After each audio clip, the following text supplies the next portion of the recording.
Hi, I'm Sarah Cowgill, along with Andrew Moran, Kelly Ballard, Graham Noble, and Dave Patterson.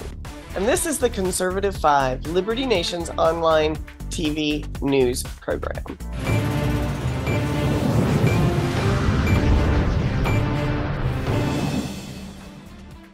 It's been 2 weeks since a wind-whipped firestorm in Maui took the lives of more than 100 people. The death toll is still mounting, and 850 or so souls are still among the missing. As Hawaii tries to pick up the pieces, a seemingly indifferent Joe Biden, who said no comment one too many times on his front lawn, finally showed up. So did the protesters. Poor guy had to interrupt his second vacation in as many weeks, trying to look presidential. Dave, does he deserve credit for, well, time served in Maui?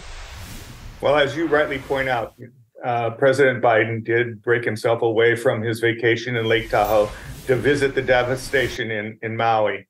But, I'd like to make an observation. Biden performed his standard clown act, and conservatives talk about it with incredulity. Why? We sound surprised, aghast, even. Again, I ask why. Joe Biden has been a prevaricating gaffe merchant for as long as he's been in politics, and his trip to Maui was no different. He's talking to people in shock, most having lost everything, as you point out, they owned or rented. 114 friends, relatives, children, mothers, fathers, dead, with another 800 missing, like you pointed out. And what does he empathetically say? I don't want to compare difficulties. Well, of course you want to compare difficulties. Quote, but we have a little sense, Jill and I, of what it's like to lose a home. That's a crock.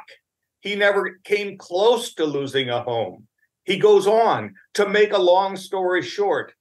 Fat chance of that. I almost lost my wife, my 67 Corvette, and my cat. The only reason he might have lost his cat is because he couldn't remember where he put it. And, I think Ben Shapiro actually nailed this on the head when in his latest article in the Daily Signal from Heritage, when he clearly explains that Joe Biden is not an empathetic person. He's a narcissist. If he talks about you, it's only to find out what you think about him. He used a nearby 150-year-old banyan tree to illustrate the fortitude of the Hawaiian people, and they do exude fortitude. The only thing the reference actually did was to provide an example on stage of something older than he was. And I say this with a newly cultivated appreciation for experience and maturity. Oh my. Okay, well, that choked me up a little bit. So, Andrew, just from a distance, because you don't really have a say in what we do down here, just from a distance, what kind of president is this guy where he'll go to Ukraine instead of East Palestine, Ohio? He will do anything but go to help the American people. Well, it seems like everything is an imposition to him because, as you noted, he was on vacation and he took a 5-hour break from his vacation, and then he went back on vacation. And every time, I think Dave alluded to this, every time he attends one of these events, no matter what it is, he always makes it about himself. He says that he was a truck driver. Another time he says he was a baseball player. Then he says he was a football player. Then he said he was the lifeguard at a swimming pool. So all these things, it's constantly about him. And what's funny too, gang member, for goodness sake, he was a gang member. Corn Pop. He was a bad dude. He took down Corn Pop. Dude.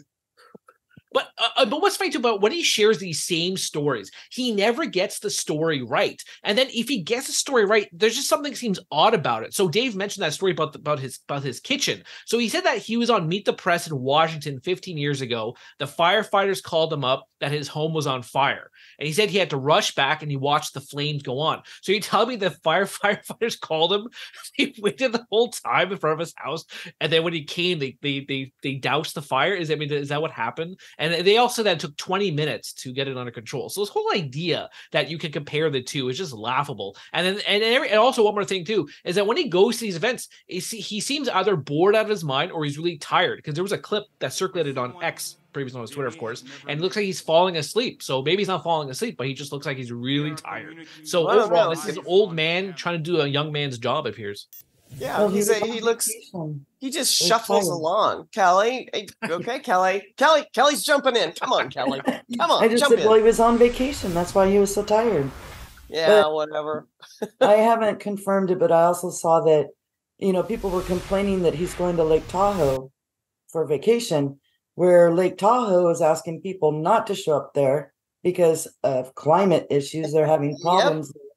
And they need people to stay away to build up the fish and the environment there. So for a president who is so big on climate control, why would he go somewhere where they're asking people not to?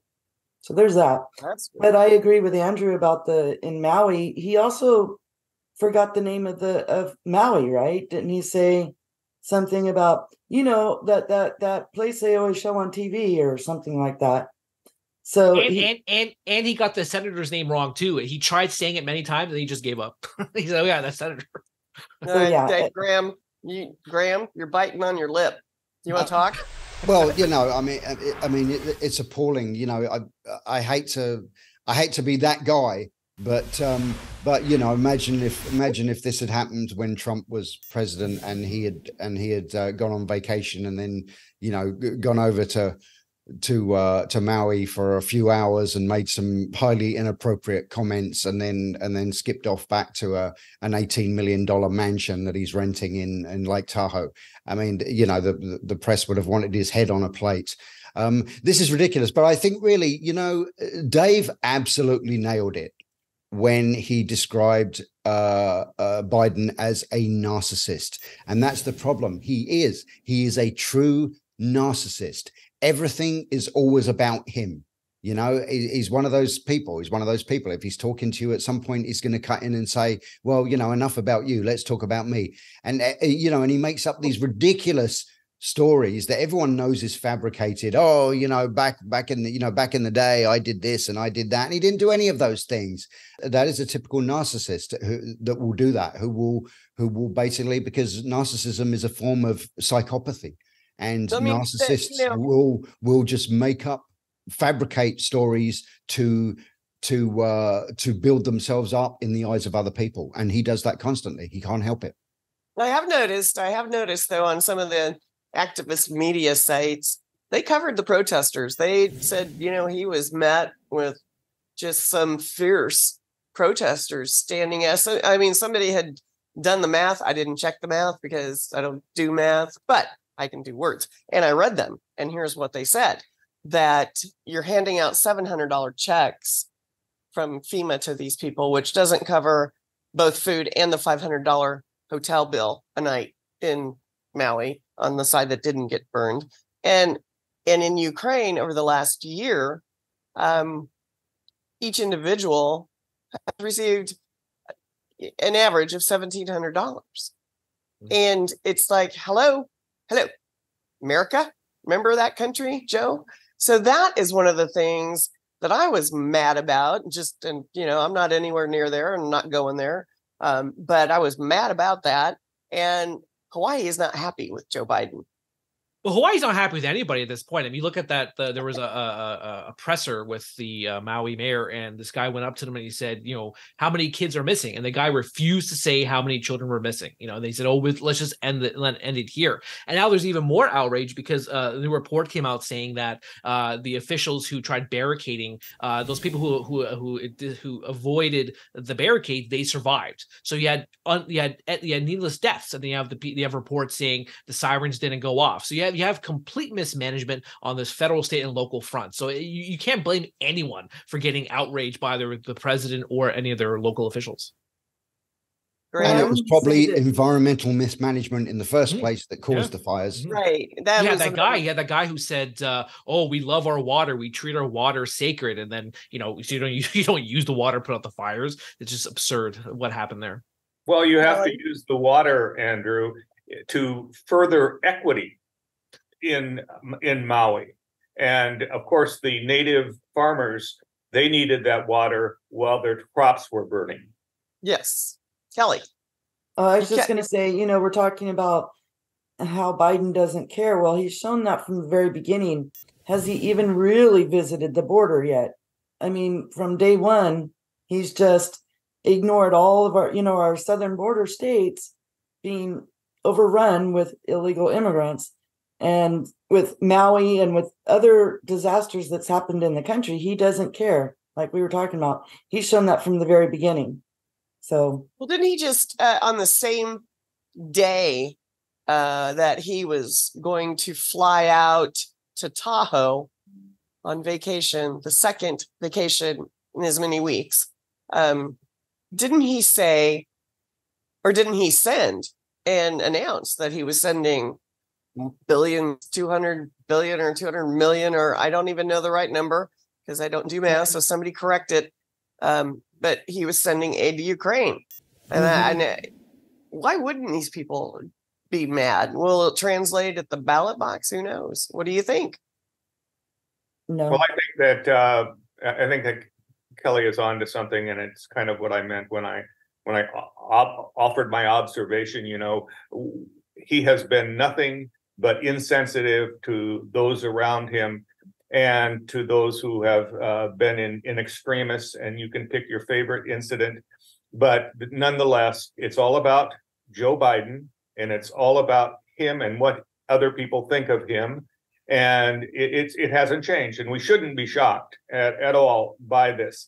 What I think that as conservatives need to say, okay, enough of this talk about the person that we already know about, and we've nailed him, we've identified him, we've described him. Now, what are we going to do? What are we going to do? We're not going to be as insensitive. Something happens, we're going to be in Palestine, Ohio, within hours.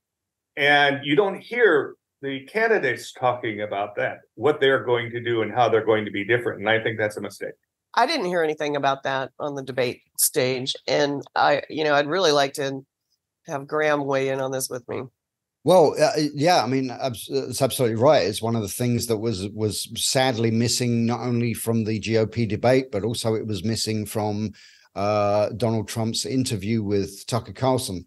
Was that nobody is spending a great deal of time talking about what they will actually do if they become president, and just how they will act as president that is different from how Joe Biden is acting.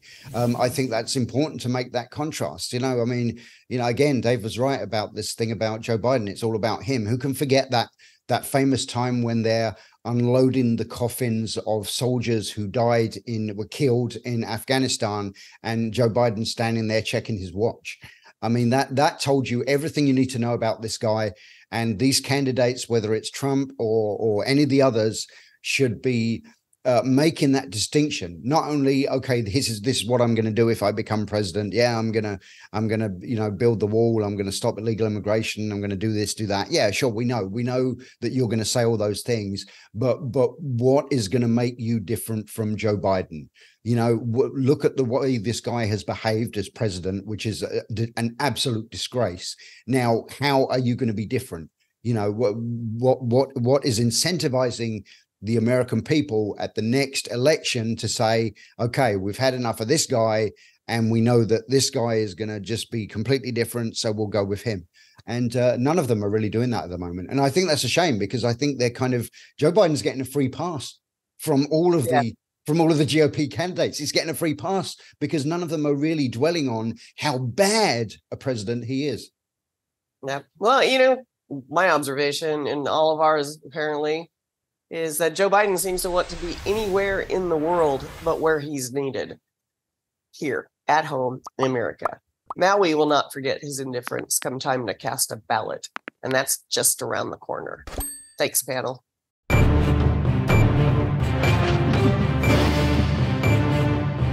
That's it for our Conservative 5 panel today. Check out our other C5 shows and segments on your favorite video platform. YouTube, Vimeo, Rumble, we're on them all. As well, Liberty Nation has its own Roku channel where you can see all of our TV productions. I'm Sarah Cowgill. Thanks for joining us today for Free Thinking, Free Speech, LibertyNation.com.